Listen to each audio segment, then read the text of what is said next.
నేను వాళ్ళని ఎప్పటికీ క్షమించను. వాళ్ళు నన్ను అంతలా బాధ పెట్టారు. బయటికి ప్రార్థన చేస్తున్నావు కానీ లోపల మాత్రం ఆ మనిషి మీద అసూయ, కోపం అనే విషయాన్ని మోస్తున్నావు. మరి నీవు చేసిన వేల తప్పులని దేవుడు క్షమించాలని ఎలా కోరుకుంటావు?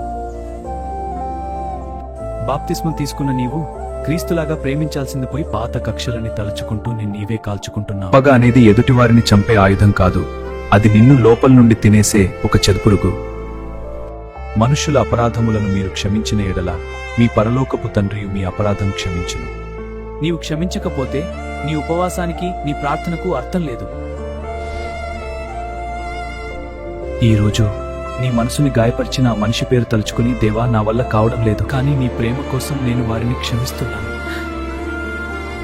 క్షమించడం అంటే వాళ్ళు గొప్పవాళ్ళని కాదు, నీవు దేవుని బిడ్డవని అర్థం. ఆ భారము దించే, నీ మనసు తేలికొతుంది.